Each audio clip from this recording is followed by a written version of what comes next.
नमस्कार, मैं हूँ श्वेता रंजन और आज के एपिसोड में हम जिस पर्वत श्रृंखला की बात करने जा रहे हैं, उसे भारत का प्राकृतिक ढाल कहा जाता है। जी हाँ, आपने सही समझा, अरावली। अरावली बीते कुछ महीनों से लगातार विवादों में है। अब शीर्ष अदालत ने इस पर बात कही है, टिप्पणी की है कि जो स्थिति जैसी है, यथास्थिति रहने दिया जाए और इस पर एक विशेषज्ञ समिति का गठन किया जाए। अरावली क्यों विवादों में है और अरावली पर मंडराता संकट हमारे लिए कितना विनाशकारी हो सकता है? ये बात विनाशकारी शब्द का इस्तेमाल सुप्रीम कोर्ट ने भी किया है। इस पर जुड़ने के लिए इस बात पर अपनी राय रखने के लिए हमारे साथ इस वक्त जुड़ रहे हैं टोक्यो से हमारे खास मेहमान हैं, एनवायरमेंटलिस्ट हैं संकल्प जी। आपका स्वागत करना चाहूंगी इस कार्यक्रम में। संकल्प सुमन, आपका स्वागत है। Thank you, thank you. तो संकल्प जी, ये अरावली हमारे लिए बहुत महत्वपूर्ण है, ये बात तो लगातार हो रही है। लेकिन जो एक शब्द खास तौर से अगर देखें, सुप्रीम कोर्ट ने कहा है कि विनाशकारी, इससे क्या अर्थ निकलता है? देखिए, अरावली एक्चुअली अगर आप देखिएगा तो हिमालय से भी पुराने पर्वत हैं। 2 बिलियन साल पुराने, ये 2.5 बिलियन, 2 से 2.5 बिलियन साल पुराने पर्वत श्रृंखला है ये। तो इसका ये जो इंडिया की इकोलॉजी है उसमें काफ़ी अच्छे से इनग्रेन्ड है। मतलब कि आप देखिए, थार डेजर्ट से जो डस्ट आता है, अरावली हिल सबसे बड़ा बैरियर है। दिल्ली, गुड़गांव ऑलरेडी पोल्यूशन की इतनी बड़ी प्रॉब्लम है, अभी भी वर्ल्ड इकोनॉमिक डावोस में ये बात चल रही थी। 22 वाइल्ड लाइफ सेंचुरीज हैं अरावली हिल्स के अंदर। तो बहुत सारे टाइगर्स और भी बहुत सारे अलग अलग तरह के पक्षियां, जानवर, बहुत सारे ये सब मिलते हैं। तो एक तरह से हमारा जो एटलीस्ट नॉर्थ इंडिया का जो इस साइड का जो जीवन है वो अरावली पे काफी डिपेंड करता है। अगर आप इन पहाड़ों को खत्म करने लगे, और अभी कम से कम 10 से 12 जगह ये गैप्स आ चुके हैं, महेंद्रगढ़, अजमेर, अलवर, ये सारी जगहों पे पहाड़ जो है उसके बीच में गैप्स आ चुके हैं। तो ये बहुत ही डेंजरस सिचुएशन है। इससे दिल्ली का पोल्यूशन बहुत बढ़ने वाला है, इससे बहुत जगहों पे सूखा पड़ने वाला है, और इससे बहुत ज्यादा वाइल्ड लाइफ भी डिस्टर्ब होगी, जो कि नेचुरली पूरे फूड सिस्टम में फिर असर करेगी। तो अगर हम ये कहें कि अरावली जो है उत्तर भारत के लिए जलवायु संतुलन की रीढ़ है, लेकिन जब ये मुद्दा पहुंच जाता है शीर्ष अदालत तक, तो क्या मतलब हम इतने अनभिज्ञ हो चुके हैं, हमें इतना नहीं पता कि अरावली हमारे लिए कितना महत्वपूर्ण है। राज्य सरकारें क्या कुछ भी कर पाने में विफल रही हैं कि शीर्ष अदालत तक पहुंचना पड़ा?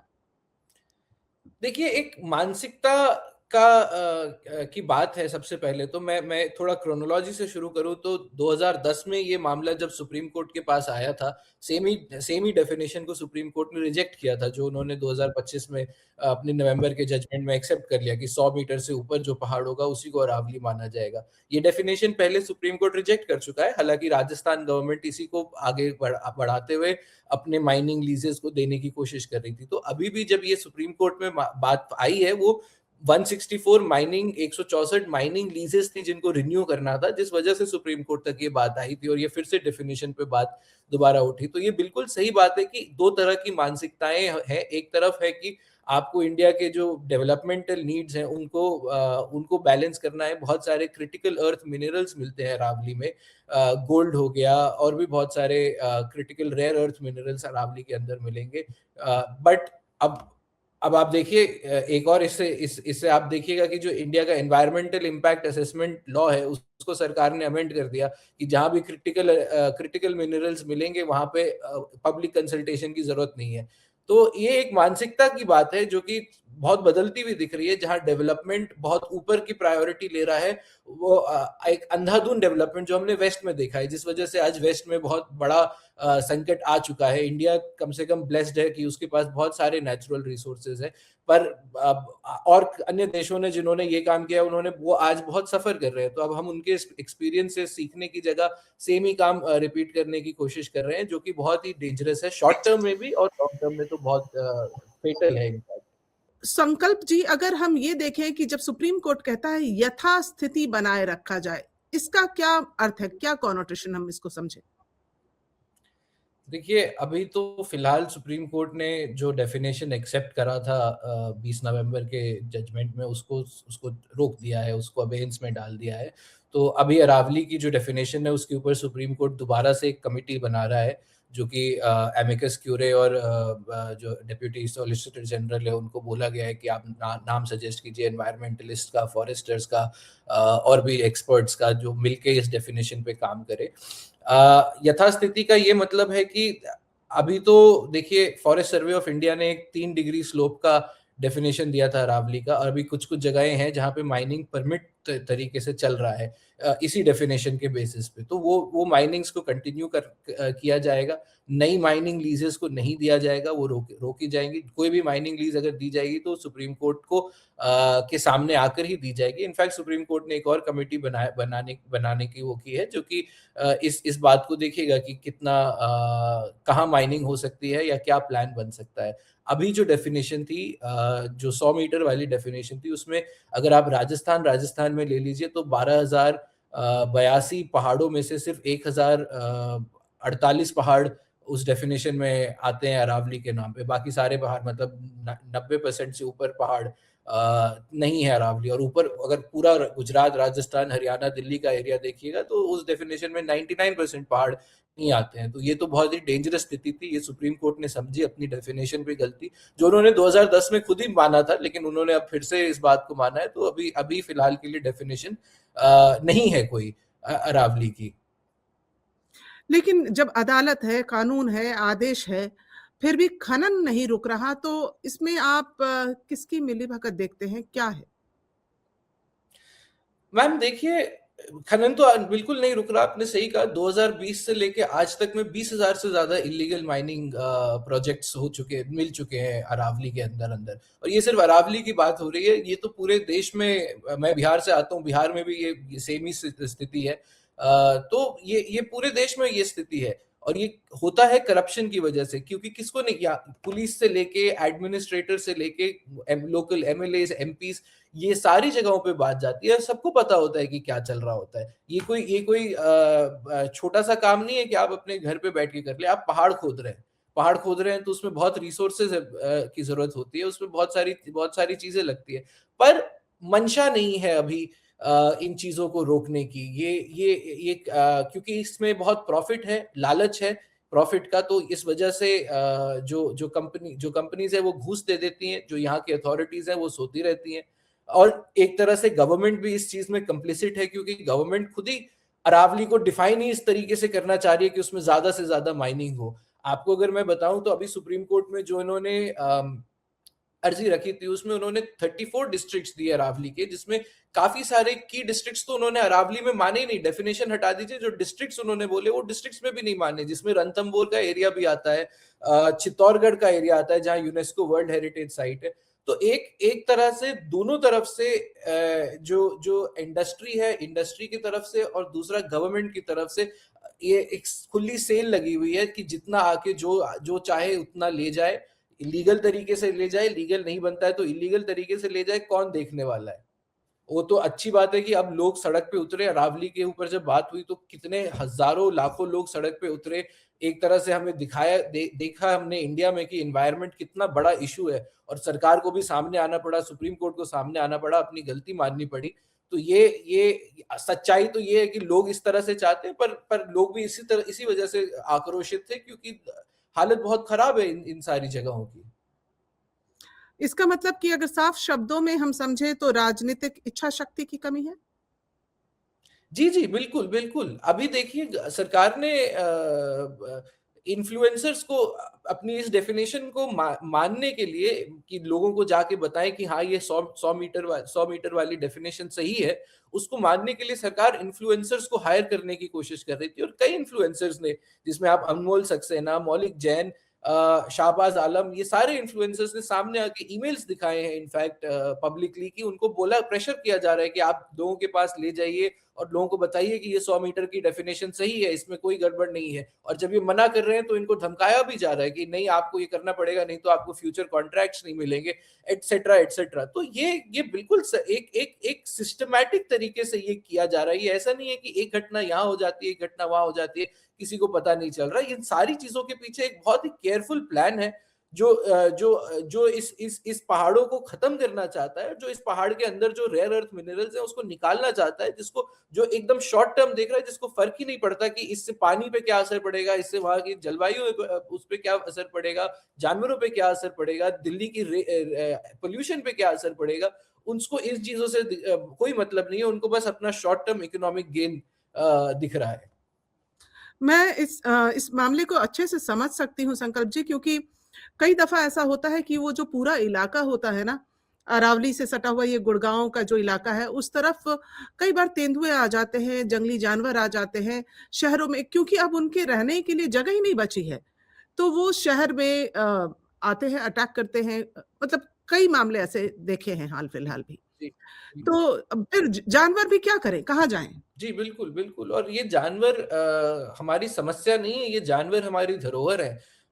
इन्हीं जानवरों की वजह से हमारे यहाँ एक तो कितना टूरिज़्म और क्या-क्या जनरेट होता है, वो तो एक सुपरफिशियल बात हो गई, पर ये फूड चेन में कितना इम्पोर्टेंट रोल प्ले करते हैं, इसमें आप देखिए अमेरिका में एक उदाहरण है, मैं नाम भूल रहा हूँ उस जगह का, जहाँ पे जब लोमड़ियाँ खत्म हो गई, तो पूरा का पूरा ग्रासलैंड, वो इतना इतना बड़ा ग्रासलैंड था, वो पूरा खत्म हो गया, एक लोमड़ियों की वजह खत्म होने की वजह से। तो ये सारे जानवर जो हैं ये एक दूसरे से कनेक्टेड होते हैं, कौन किसको खाता है, कितना एनवायरनमेंट में वापस जाता है, ये एक बैलेंस मेंटेन होता है। जब हम उस बैलेंस को छेड़ते हैं, और ये समझिए कि प्रकृति से ज्यादा ताकतवर इंसान नहीं है।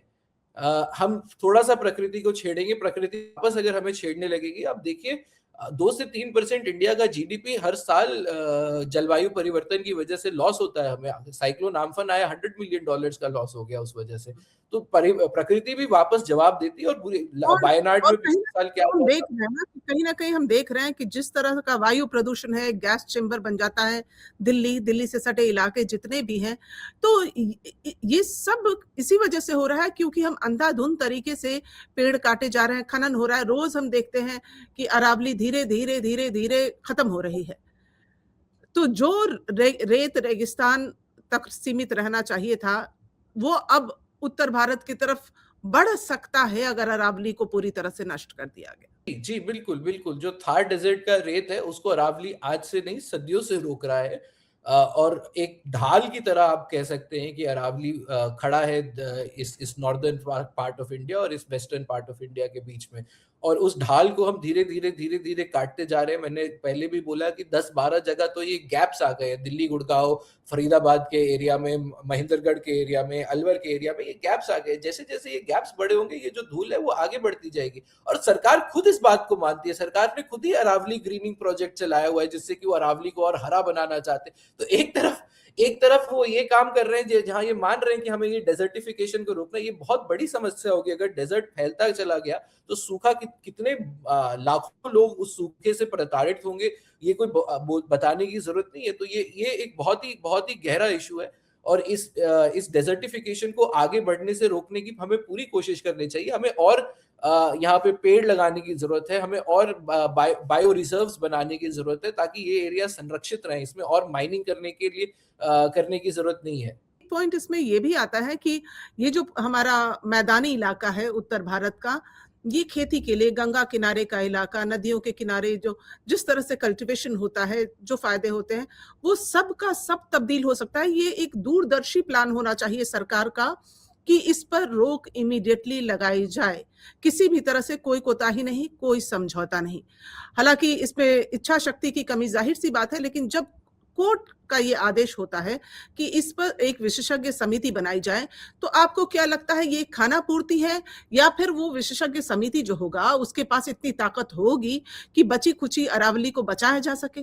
देखिए, अब ये तो मैं ऑनरेबल कोर्ट्स के ऊपर छोड़ता हूँ कि वो अपने इनफाइनाइट विजडम में क्या डिसीजन लेते हैं आगे आके। हमें तो अच्छा लगा कि अभी कम से कम उन्होंने इस डेफिनेशन को रोक दिया, इस अपने स्टे को अबेयंस में डाला। पर आप अगर देखिएगा तो पिछली बार भी जब ये 100 मीटर का डेफिनेशन आ रहा था, तो जो एक्सपर्ट कमिटी है उसने एमिकस क्यूरे को लिखा।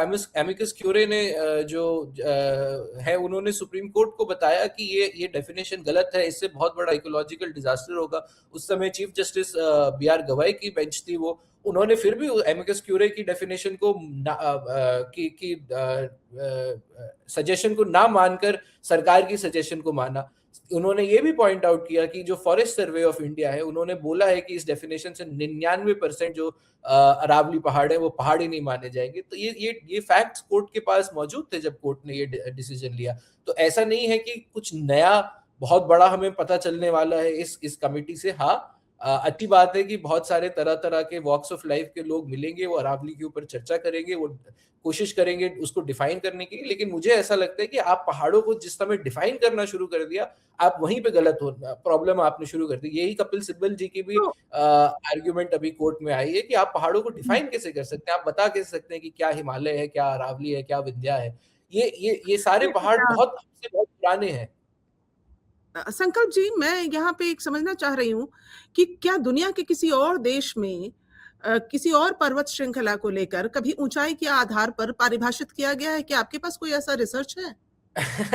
नहीं, हमें तो ये जितने जितने भी केस स्टडीज़ पता है उसमें बहुत सारी चीज़ों को लिया जाता है पहाड़ को डिफाइन करने में। वहाँ पे उसका स्लोप बहुत इम्पोर्टेंट होता है। स्लोप के बेसिस पे जो उसकी कितना ढलाव है उसके बेसिस पे डेफिनिशन होता है। उसके इकोलॉजिकल मॉडल पे उसमें कितने कहाँ-कहाँ किस तरह के जानवर रह रहे हैं, किस तरह की हरियाली है, ये इकोलॉजी है उस एरिया की, उस एरिया का जलवायु परिवर्तन में क्या योगदान है। ये सारी चीज़ें एक एक कॉम्प्रिहेंसिव कलेक्टिव तरीके से पहाड़ों को डिफाइन किया जाता है। हाइट नाप के पहाड़ों को डिफाइन करने का मैंने एटलीस्ट कहीं उदाहरण नहीं देखा है।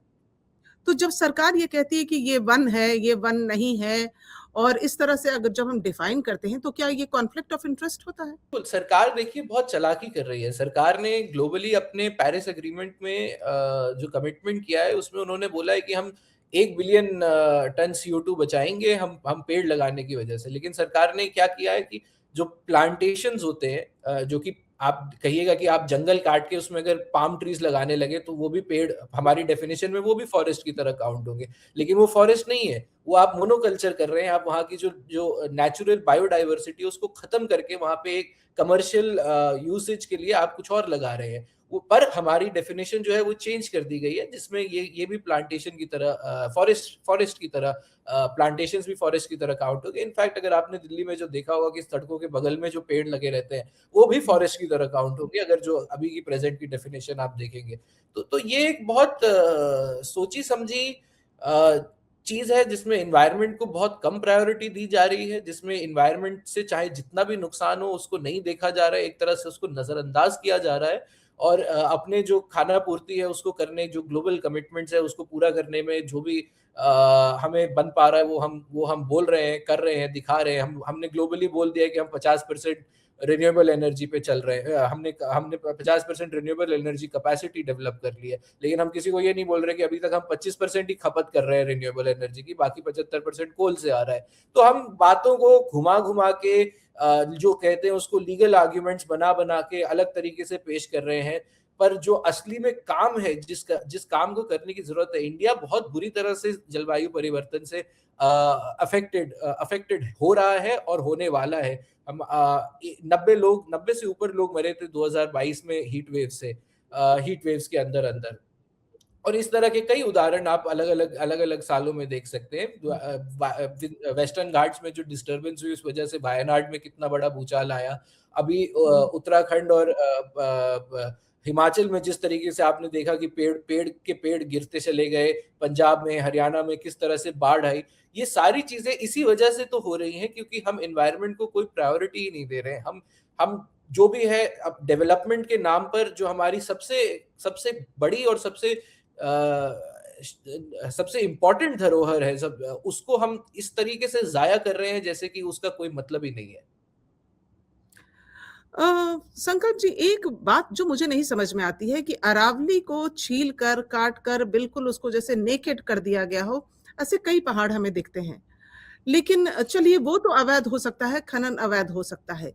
लेकिन जब उस पर ऊँची इमारतें खड़ी हो जाती हैं, 5 स्टार होटल बन रहे हैं, बड़ी-बड़ी बिल्डिंग्स बन रही हैं, अपार्टमेंट्स बन रहे हैं, तो सरकार को पता होगा ना कि ये ज़मीन जो है वो अरावली की है, उस पर नहीं बनना चाहिए।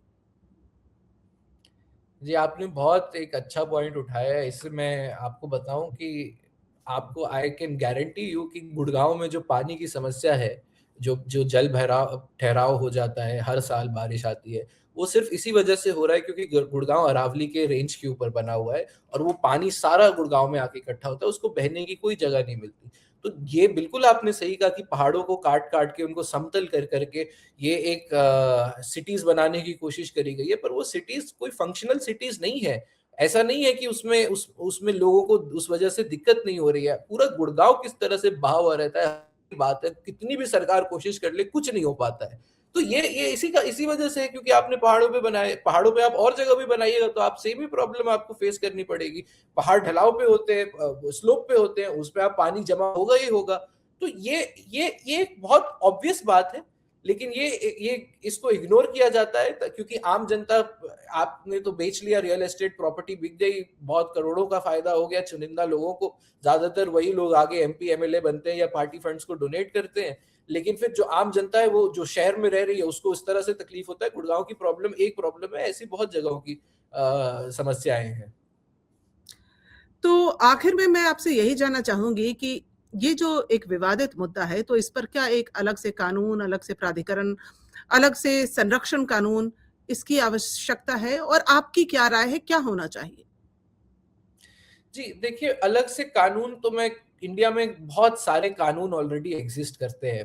मैं इस बात, ऐसा नहीं है कि कानून नहीं है, कानूनों को बदला जा रहा है, कानूनों को बकायदा बदला जा रहा है ताकि वो और लैक्स हो। जो इन्वायरमेंटल इम्पैक्ट असेसमेंट है, एक्ट है इंडिया का, वो बहुत पुराना एक्ट है। उसमें उसमें पार्लियामेंट ने संशोधन किया है कि अब पब्लिक कंसल्टेशन की जरूरत ही नहीं है आपको, अगर आप क्रिटिकल मिनरल्स को माइन कर रहे हैं कहीं पे। ये बहुत डेंजरस बात है।